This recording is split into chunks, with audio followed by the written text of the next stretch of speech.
All right. Welcome everyone to this NWACUHO webinar. My name is Megan Lockwood. I'm the NWACUHO Communications Director. And in my day job, I'm an executive assistant and project manager for University Housing and Dining Services at Oregon State University. Today, we will be hearing from Allie Kammerzell, Community Director at the University of Oregon. Allie's program is titled Coping Ahead, Building Mental Health Skills Before Crisis Hits. Thank you all again for joining us today. I'm going to let Allie introduce themselves and their presentation a little more in detail. So Allie, take it away. Well, good morning, everyone. I hope that your day is going well so far. I am getting my screen shared now, so I believe you guys can see the presentation here.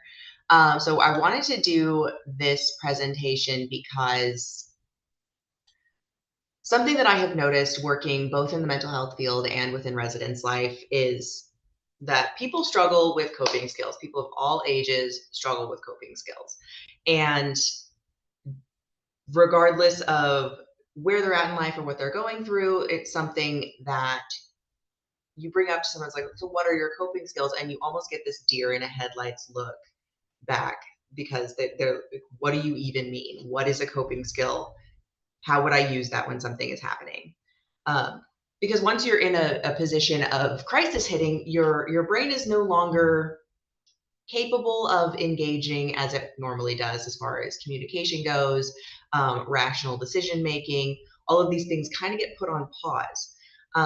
So I wanted to put this presentation together to talk about one, what those coping skills are, but then also how we can utilize them within residence life to support our students, both within our student leader staffs as well as these incoming first year students, even our upperclassmen, second year students who are still navigating that transition into adult life and figuring out how to cope with all the stress that comes with being an adult or just even being a human in today's society.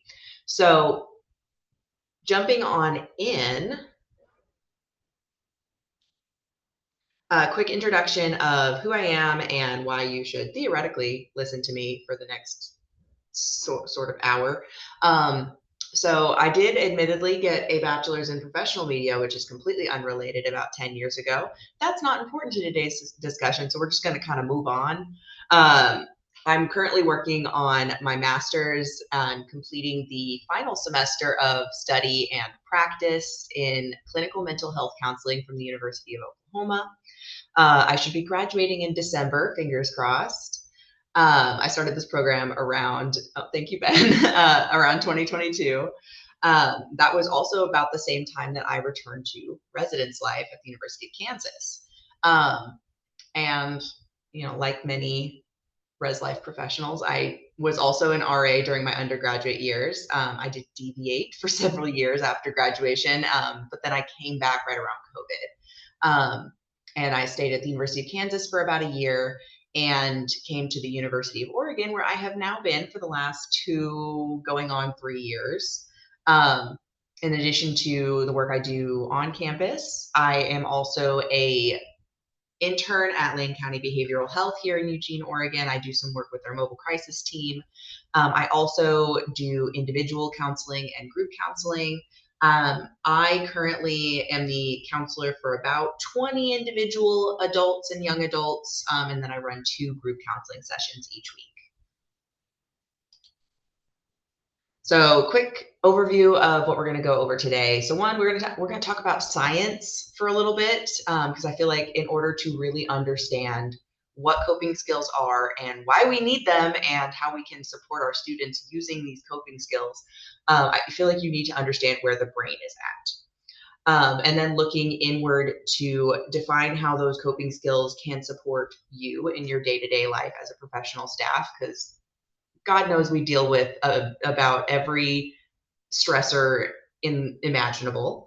And then discussing how we can use coping skills and the knowledge that we have to foster those coping skills in our student staff and in our students who may be approaching or actively in crisis.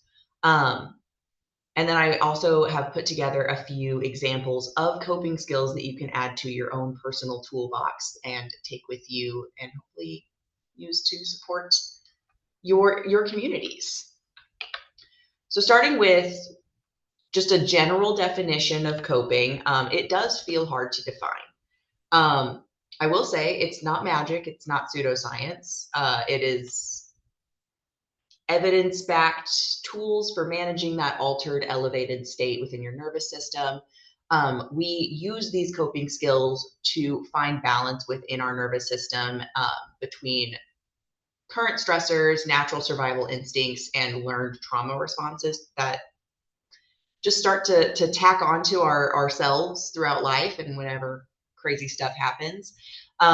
One important note here is that coping skills are conscious and they are voluntary. While some of the trauma responses are not voluntary, that fight, flight, or freeze, that happens without your permission, regardless of what you need to be doing that day. But the coping skills are something that you have to actively put effort into doing in order to handle those stressful situations and negative emotions. So it does take some agency to say, I'm struggling right now. I need to practice my coping skills. They are sometimes called distress tolerance skills. They are generally used a lot in dialectical behavioral therapy, but also in several other counseling modalities. Some contextual definitions before we really jump into the science. One, I want to start with stress. You probably know what this word means in general, but these are more clinical definitions of these words and how they are used within like the mental health field. So first, that stress. This is like any event that requires an output of resources. Resources meaning physical resources or internal resources. As you go through life, you develop your own ways of coping with stressful situations. These could be good, these could be bad. But those events, those situations, that's what brings on that stress response. But at the point that we run out of those resources to manage that stress is when we move into the next area, which is distress. So this is that point of resource depletion. You no longer have any internal coping skills that you use. You no longer have any external resources that you know about or can use or pull to help you manage that stress. And at this point, you need some help. The stress has moved into distress. This is when we usually start to say, okay, this person is in need of support. They're not beyond help. They're not a lost cause, but they do need someone to step in and help them out a little bit. And then we also want to talk about triggers. I do feel like this word has increased in popularity a lot in the last couple of decades. But from a clinical perspective, triggers are any event, sensation, image, memory, or situation that causes a re-experiencing of any event that overwhelmed your ability to cope. So if you think about it as, you have, say, a bag of tricks. You have something that brings about stress in your life. So you start pulling from that bag of tricks. It's like, okay, I'm going to manage this stress with this trick. Great. Okay, that didn't work. I'm going to keep pulling tricks to try to manage that stress. Great. Now my bag is empty and I'm still stressed. I've hit distress.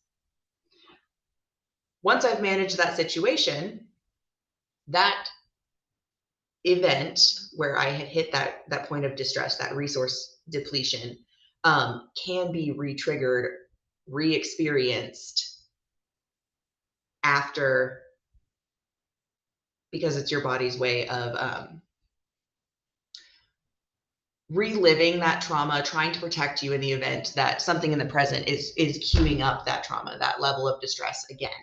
It doesn't necessarily mean something that is upsetting, disliking something, or even perceiving someone or something else as challenging. Triggers are a trauma response in result of that resource depletion, that point of distress. Okay, now we get to talk about the science. Can you guys see this thing that's supposed to be here, or is it just blank for you? Okay, great. I love that. It's showing up on my slides. So I'm just gonna, I don't know, can I scoot this over and maybe you could see it? Does that help? Okay, that's what it looks like. So basically, to understand coping, we've got to look at why we need it, why they're imperative skills to teach young adults, especially in a post-COVID society. But what we have here is our human nervous system. It's made up of a multitude of smaller nervous systems. I'm really hoping that this is helping that you guys can see it, but it's doing weird things. Okay. So your nervous systems do control crucial functions within your body. We're not going to go into all of them, but we are going to go into the autonomic nervous system because that makes up these automatic processes. So autonomic meaning self-governing. That basically means that these are the involuntary processes that happen within the brain that keeps you functioning, keeps you going. And my notes have frozen. Okay, I love that for me. So we're just going to keep going.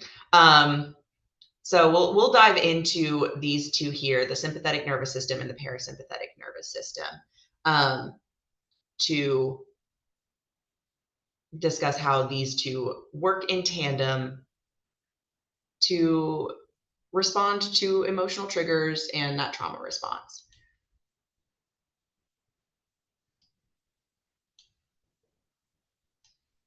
Okay, I think my whole computer froze. We can definitely like pause the recording if you want to take a second. Maybe I might need to refresh. I can hear you, but no one's images are moving, and also my slides stopped moving. Okay, I'm gonna pause the recording real fast and then we will restart it. All right, recording is restarted. Technical difficulties there. So like I was saying, that autonomic nervous system, this is self-governing. These functions happen, they've evolved to run 24/7 in order to protect you from danger, to protect you from harm. This is how your body keeps you from holding your hand on a burning stove, even after you've already been burned. It says, ow, I'm going to take my hand off of that. You don't really control that response. So let's look at something called polyvagal theory, which is, again, still not showing up as far as images, which, I don't know. Can you guys see that? Can someone say yes or no? We see images. I don't Cool. know if they're the right ones. You don't just have like a random box. Cool. No. We're going to call that good. Yep. So as we dive into our nervous systems and how they work together for us and sometimes against us, we want to look at Stephen Porges' polyvagal theory. He theorized that the autonomic nervous system, particularly the vagus nerve, has a strong influence on our emotional regulation, building relationships with others, and responding to stress in our lives. There's also been more recent research that discovered that those nervous systems are also hierarchical. They function in a ranked order. So I've included this image here that I actually pulled from a copy of one of the books that I was reading in preparation for this presentation, which I will show you guys later at the references slide. But this bad boy right here, this is your vagus nerve. You can see I highlighted and wrote in my book because I do that. But it connects to pretty much every major organ that you have here. The word vagus comes from the Latin word vagus that essentially means wandering. It's called this because this nerve goes all throughout your whole body. It's wandering through the entire body. And this bad boy is basically your brain's main major highway for getting information anywhere in your body that it needs to. And you can imagine that if your brain in your nervous system is sending a bunch of trauma response distress signals to every major organ in your body, you may experience some negative symptoms. And this is actually why folks with severe anxiety also experience vasovagal syncope or lose consciousness in moments of extreme distress or when they are triggered by something like a stressful situation that they're going through in the present. This is also why it's common for individuals with a needle phobia to lose conscious during blood injections or blood draws, because they're sending a bunch of stress signals to all of these major organs in their body. And you can see this from a numerical perspective, because once somebody has gone through that vasovagal syncope or that loss of consciousness, their heart rate and blood pressure has significantly dropped. And they don't start to feel better until that starts to get back up to normal once the vagus nerve says, okay, we're safe now. Fascinating stuff. Let's jump into the sympathetic nervous system over here. So this guy is rank 1. This one's in charge, essentially. So this is the fastest of the autonomic nervous systems. As you go down in rank, they do get a little bit slower. And that's for evolutionary purposes. Clearly, you want the one that is going to protect you in an instant moment of perceived threat, to be able to move faster than the others and jump in front and say, no, I need to protect this person. That's its primary job, is to protect you, to keep you alive. I like to think of this one as being like the head of short-term survival. If you were to think about it as like a department, it's like this is the director of short-term survival. This system is also the home of the fight, flight, or freeze response. I'm sure you're all familiar with that by now. Here in this graphic, you may recognize some of the different physical signs and symptoms of that fight, flight, freeze response. This nervous system, the sympathetic nervous system, that response activates when you are faced with like that threat or a perceived threat to your physical safety, to your loved ones, your well-being, possessions, pretty much anything that hits at the core of who you are and what's important to you. And when those things are threatened, this one comes online and it says, hey, I'm taking over. In the parasympathetic nervous system, this one is your rank 2. This one is ideally the one that's active most of the time. This one's job is to connect, to communicate, and help you build relationships with other people. And this is because we, as human beings, we are pack animals. It's vital to our long-term survival to be a part of a community. And so this one's job is to help you to do that. You can see over here some of the jobs that it does. Very much natural day-to-day responses on how you function. This is the stimulation of all of those automatic processes in your body that keep you going. But while this is functioning in your day-to-day life, if the sympathetic nervous system says, oh no, we now have a threat, it has the power to essentially turn this guy off and jump in to take care of the individual. Individuals with those unresolved trauma histories are about 1 billion times more likely to have this parasympathetic nervous system go offline at the drop of a hat, because they're more used to that trauma response. Their brain goes to it more naturally, and they have this unresolved trauma history that means that they are being re-triggered more frequently than us who may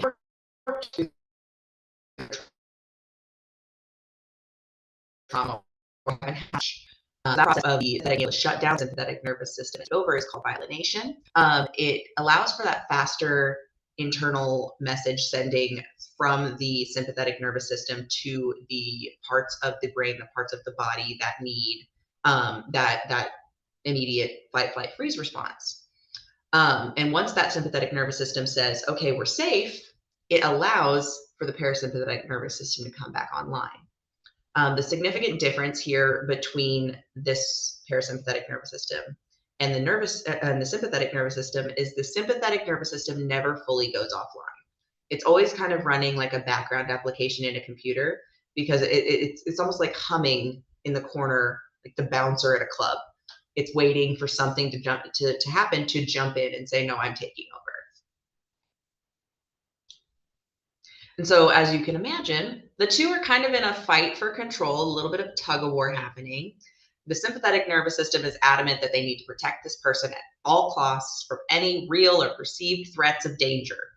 The parasympathetic nervous is just trying to live life, learn, grow, communicate effectively, build healthy relationships. But gosh darn it, that other nervous system keeps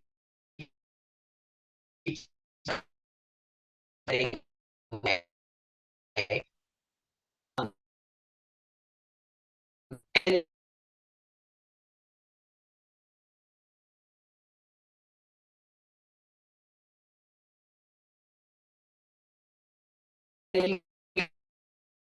Where you're going to meet your needs. Okay, there we go. Okay, we're too far. Okay, here we are. Sorry about that. So let's talk about practicing coping skills, why we need them. So there's a variety of reasons that one would need and use coping skills. One being to build stress tolerance. So stress happens every single day. It's a natural part of life. Some of you might be stressed right now, and that's okay. You might be dealing with it just fine. But as stress continues to happen, as it continues to build, as it goes on for an extended period of time, we need to build stress tolerance so that we continue to have resources to pull from in that bag of tricks to help us manage that stress. It also works to help you regulate your emotions.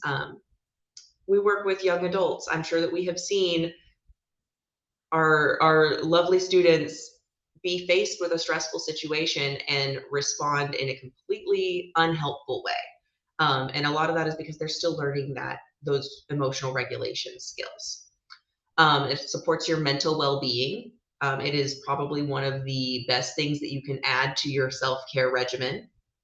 And it helps you to work through some of those traumatic memories. You need those coping skills to be able to process and resolve your trauma history. And then just to grow a community of care. And I threw this one in there because I think it is important and vital for us to practice, use, and encourage coping skills in others, so that we have this society of a more understanding, like this person is coping with something right now. I should approach the situation non-judgmentally, and be kind, and maybe even support them in that coping skill, or help walk them through a coping skill if you see that they're not doing it effectively themselves.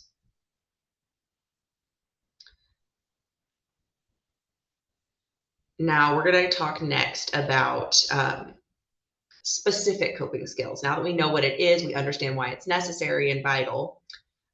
We want to look at how they can be applied in real life and applied to the work that we do every day. So I have pulled the following categories of types of coping skills from Dr. Faith Harper's book on coping skills. Again, I've got those cited at the end so you can take a look at it and you can read it if you want. It does a great job of breaking down a lot of the research and recommendations for practicing coping skills in a very succinct and humorous manner. So let's talk about how we cope, because life happens. We don't have a choice but to cope with it. We all need and use coping skills regardless of how we think about using them. Not all coping skills are going to be created equally.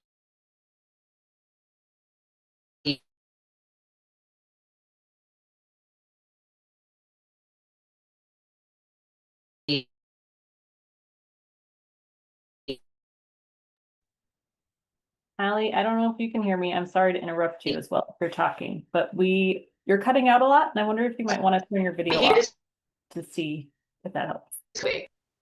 As residents life professionals, we want to teach and encourage ourselves. I'm sorry, what? I'm so sorry to interrupt. You are cutting out a lot, and I don't know if maybe turning your video off might help.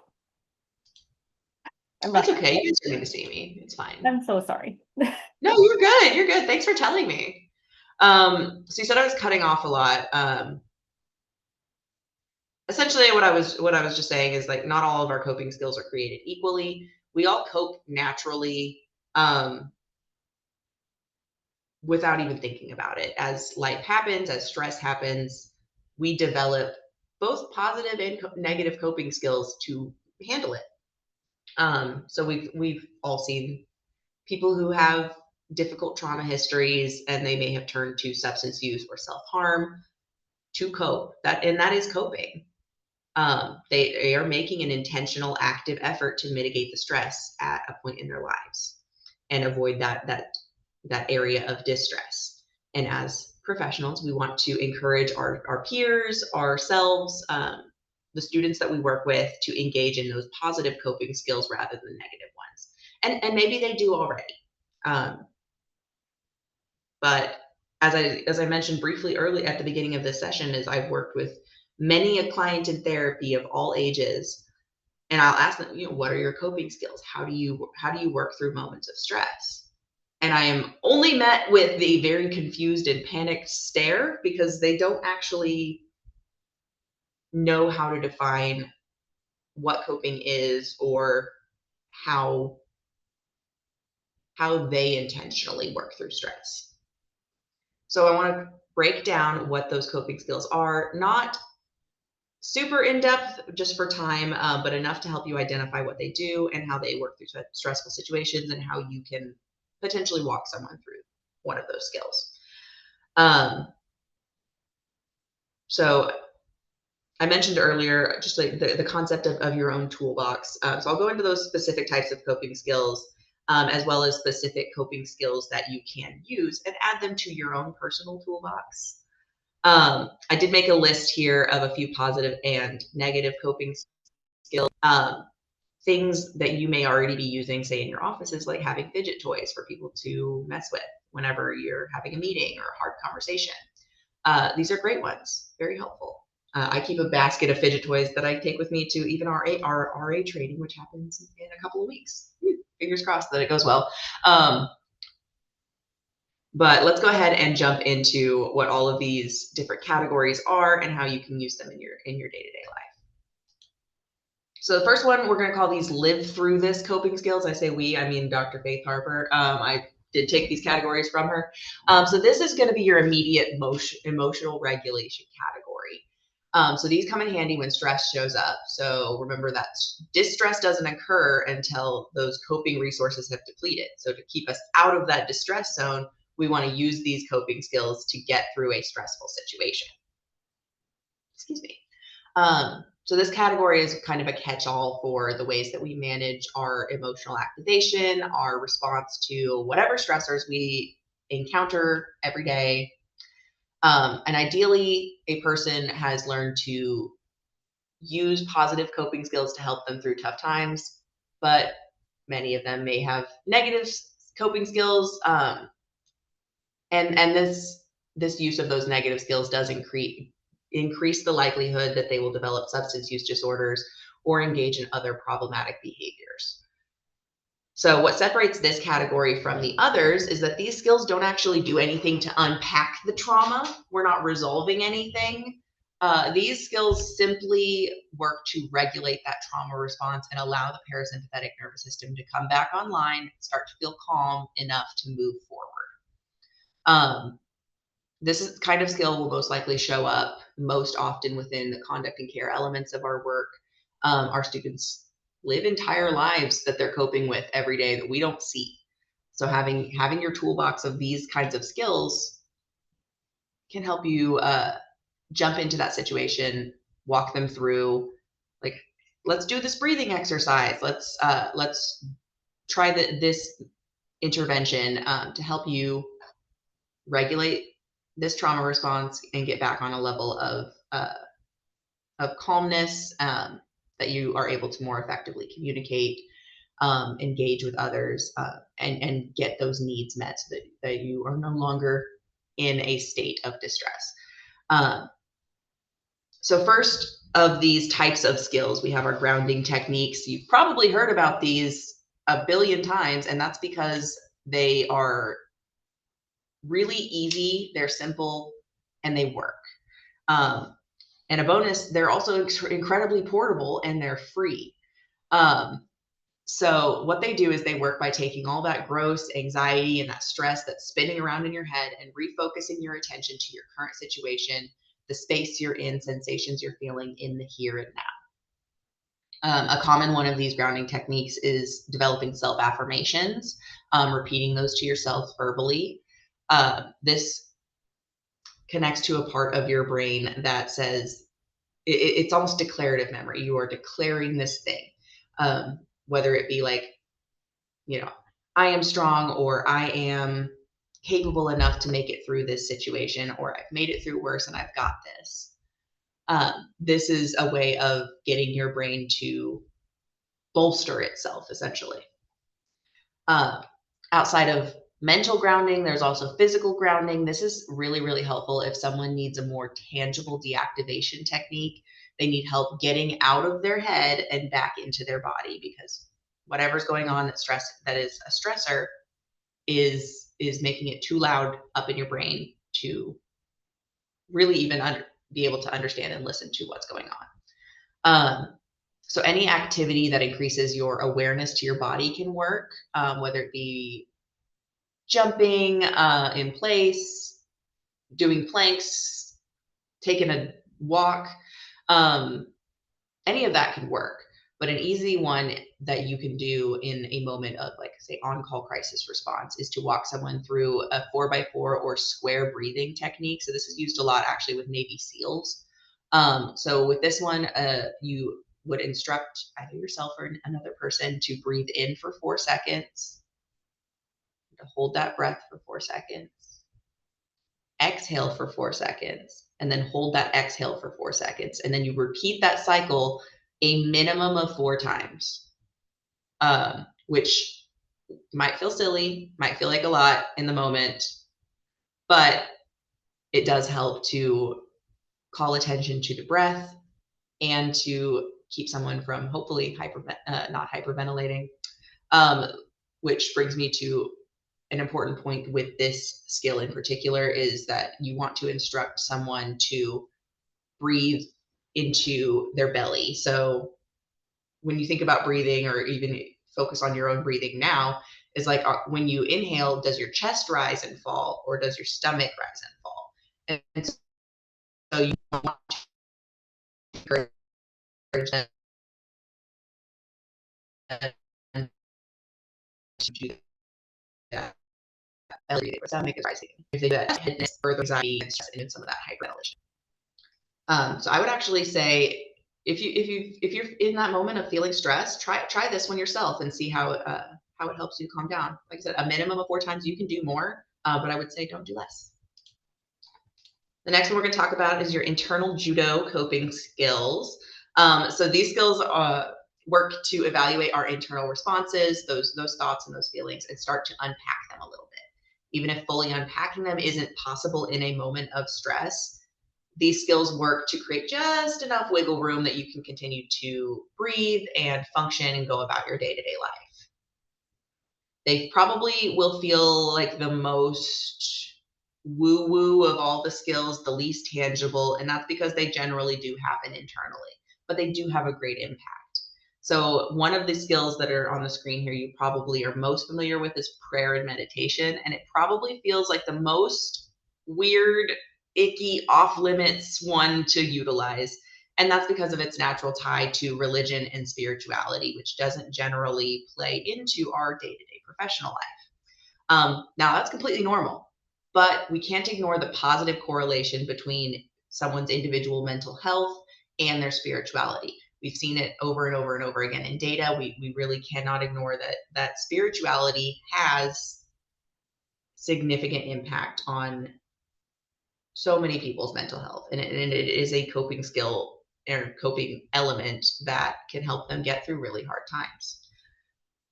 So regardless of how you view your own relationship with religion or spirituality, for the purpose of this presentation, let's consider Gerald Blanchard's definition of spirituality, which states that spirituality is simply purposeful belonging.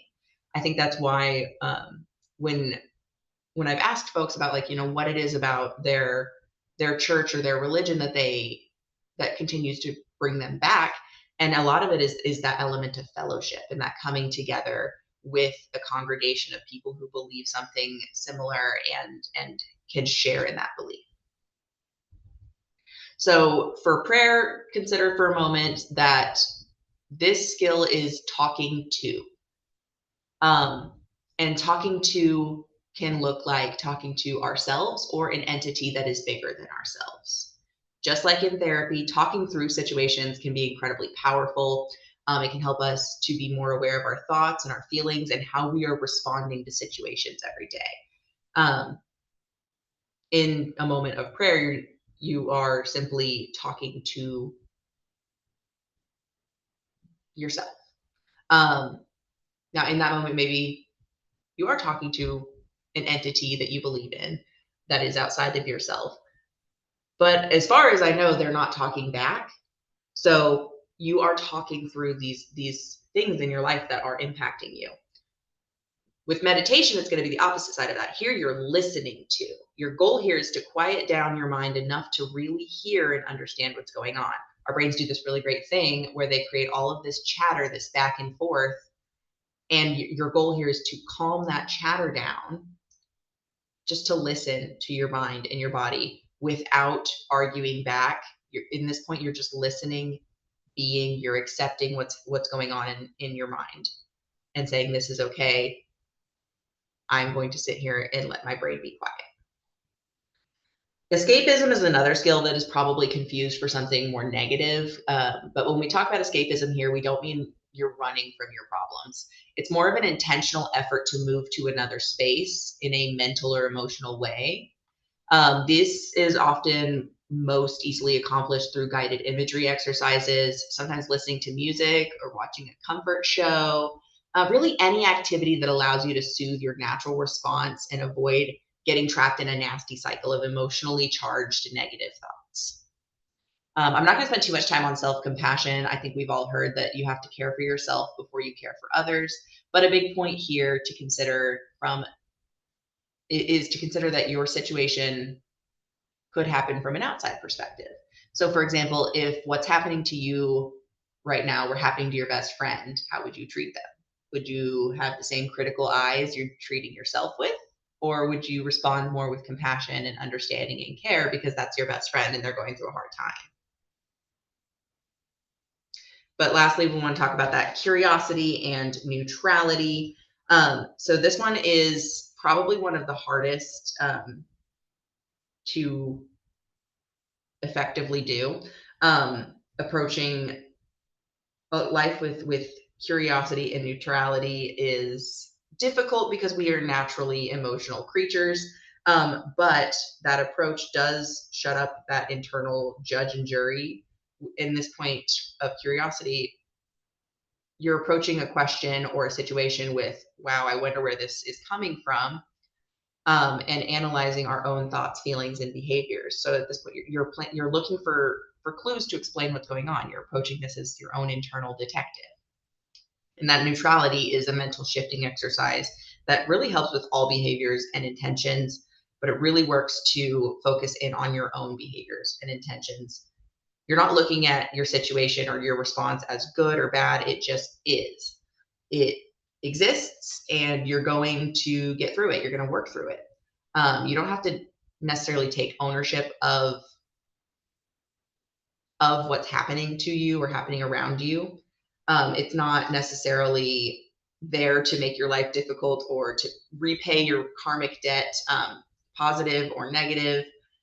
You want to approach more with that neutrality to give you a measure of relief and get you to be able to more analytically see what's going on in your situation and how it can be handled. Okay, next we have our mitigate the BS coping skills. Now I did censor that, but the book does actually use the entire word for BS. So I guess a little warning if you're sensitive to that and you decide you want to read the book.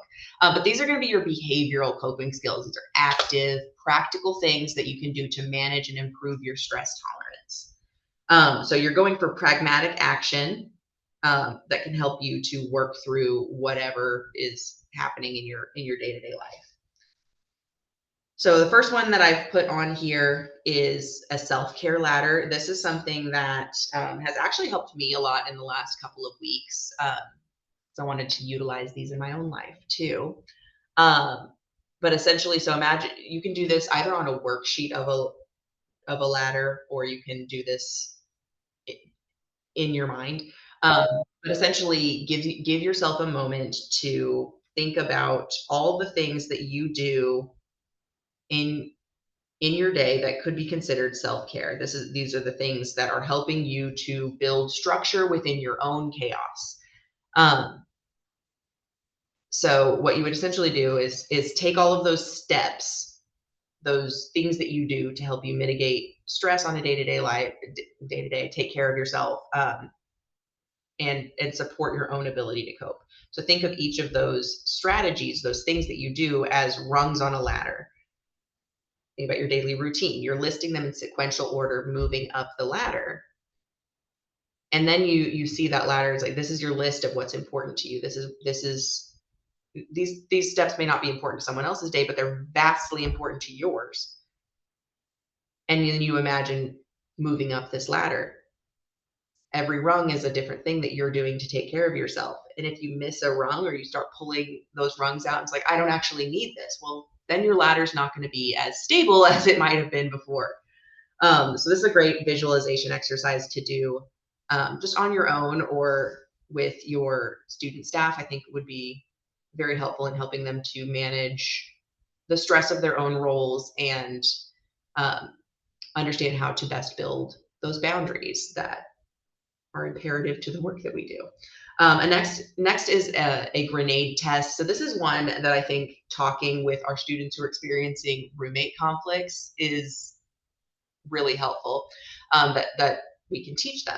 And so the grenade test is when you take a step back and you ask yourself, is what I'm about to say or do gonna pitch a grenade at this other person I'm interacting with, or the relationship itself? So it is in real time, taking a step back, considering your response, your interactions before you do it, and having the wherewithal to say, okay, yes, what I've been thinking about saying or doing, that's a grenade. I should probably not.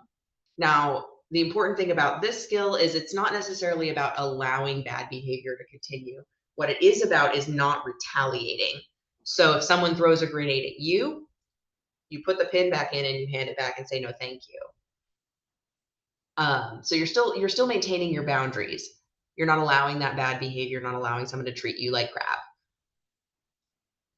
But you are essentially turning the other cheek as many times as is necessary until this other person either discontinues their bad behavior or disengages entirely. This is probably one of the hardest skills to learn, but it is also one of the most valuable skills for young adults to learn, because it does teach them that reflection in real time and how to mitigate their emotional responses. Lastly, this is the Pomodoro technique. So this is fantastic for our friends who have some ADHD. Maybe they're struggling with their time management and task completion. So this technique was developed by Francisco Cirillo, and he developed it as a way to manage tasks in the face of overwhelm. So in those moments where you're feeling really overwhelmed, you have so many things on your plate, maybe you don't even know where to start. This helps you to break that down and tackle it in chunks of time that are more manageable for an adult attention span.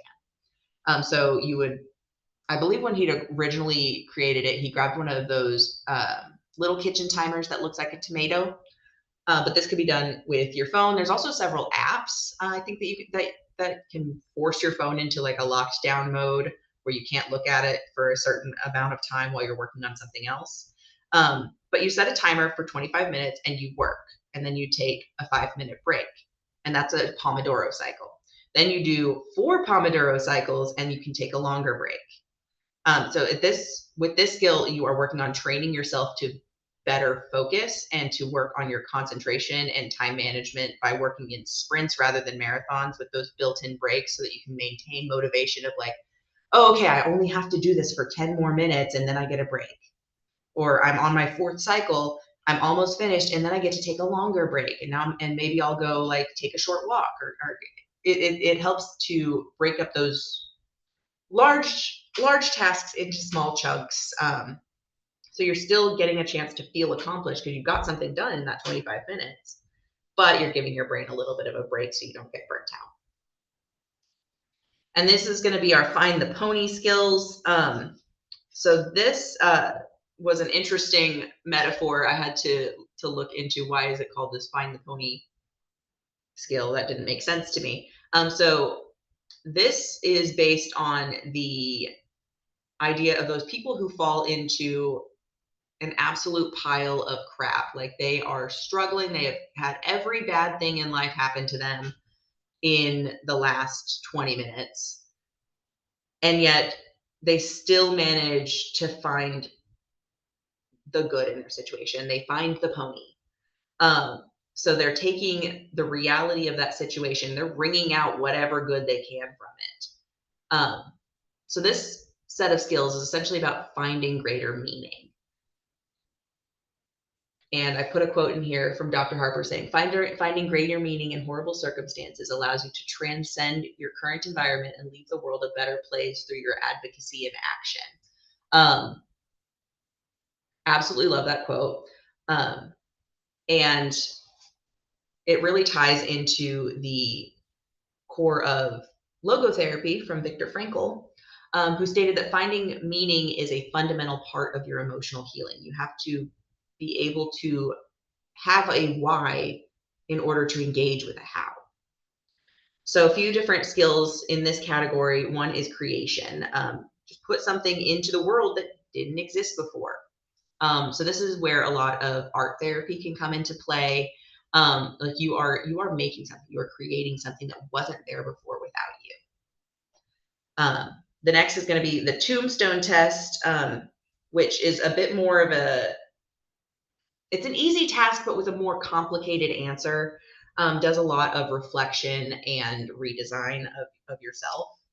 And it challenges you to ask yourself, what do you want to see written on your tombstone? And are the things you're doing right now moving towards that epitaph? And if not, how can you shift your behavior so that you're still caring about yourself, maintaining good boundaries, and presenting your best self to the world in the process? So this one is definitely more of a reflective visualization exercise, but can be helpful to engage with some of that values-based conversation. Next is acts of kindness. So studies are showing more and more that doing something nice for someone activates our reward centers more than when we do something nice for ourselves. So whenever you do something kind for someone else, you're really inviting them into your circle of self-care. Maybe you're giving them permission to start taking better care of themselves and improve their own coping skills. And so engaging with some of that random acts of kindness may be a positive coping skill for someone who is working towards that level of emotional healing, working towards some trauma. And then lastly is practicing compassion and loving kindness. This, again, very much feels intangible. Compassion in the sense meaning that you are wishing for others to be free from suffering. Loving kindness being a complement to that compassion because you're also wishing for positive welfare and the happiness of others. It's essentially the opposite of conditional love. It's that unconditional positive regard. And this brings in a lot of Buddhist practices as well. I believe Pema Chodron, I think, who talks about how hard that practice can be and how even the attempt of practicing compassion and loving kindness can be very healing. Because as we take that practice on, we start to care more about the other people that we interact with in the world, and we extend it towards even the people that hurt us, and then they don't have control over us anymore. Everybody is now on the same team. Everybody's on team humanity because we're caring for each other. We want to see each other succeed and do well. And these are the two books that I had been reading. I did use a few of my other textbook resources, but I did not add their citations in because I overslept this morning. My apologies. But this book here is the one that I use for the majority of our coping skills. This is where I pulled the categories from. Fantastic read. It's also pretty short. But if you would like to dive into the depths of coping skills, I highly recommend it. And these are great resources. And then I have my thank you slide, but I'm going to stop sharing and re-video myself if anybody has any questions they wanted to ask. And if folks don't want to ask their questions out loud, you can also put them in the chat. Yeah. Or if you want to like shoot me an email afterwards, I welcome it. Love chatting with others.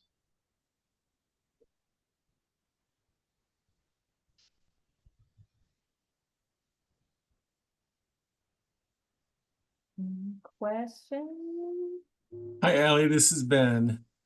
Hi, Ben. I was just gonna ask, how have you practically applied this training? I'm curious with your peers or with your student staff, and how has that been received? And have they given any feedback about using these skills in the moment, either for themselves or when helping others? Yeah. So I had actually wanted to do this presentation at our pro staff training for our peer-to-peer sessions, but it did not fit into our schedule. So I haven't been able to present it to my peers at this point. But I have been working with it a lot in my role at the county and working with our mobile crisis team.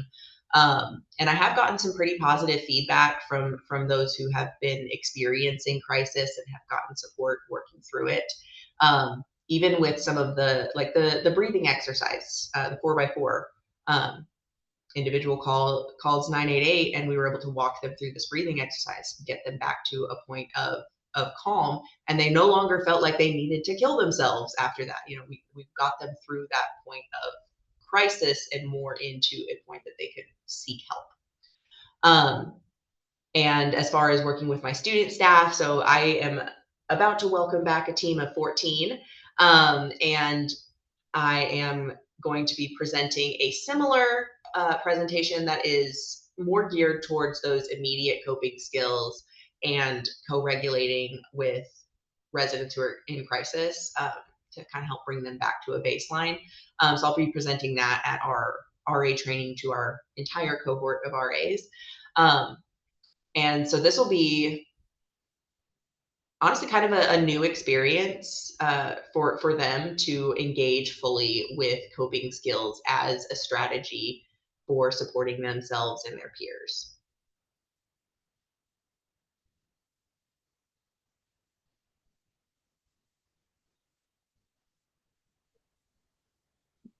Thanks, Ben, for asking the question. Anyone else have a question? We have about 1 minute left.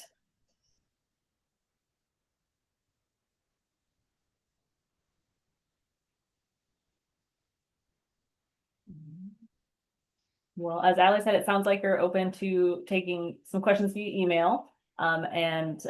This webinar is recorded, so it will be on our YouTube channel, so you'll be able to see Allie's email there. I did not catch it. Allie, the one that you put on your slide, I don't know if you'd be willing to put it in the chat real fast. Otherwise, so we did have a couple points of like audio cutting out within there, so apologies to everyone. And again, apologies, Allie, for interrupting you. To ask you to turn your video off. Thank you for that. Otherwise, thank you everyone for joining us. We know it's a crazy time of year to be joining a webinar, expanding your own skills, but hopefully this is a really useful tool to be able to take into opening if you haven't opened yet, and to use with your student staff, your other pro staff. Allie also plans to present a couple more webinars over the next few months related to mental health. We're still working out logistics, but be on the lookout for those as well. I'm very excited for this little series. For Northwest NWACUHO members, make sure to keep an eye on your emails for announcemements about future webinars and events. Also check out our social media accounts. We're mostly on Instagram and Facebook at Northwest NWACUHO. Otherwise, Allie, thank you so much for your presentation. It was wonderful. And thank you everyone else for joining. Thanks for coming, everybody.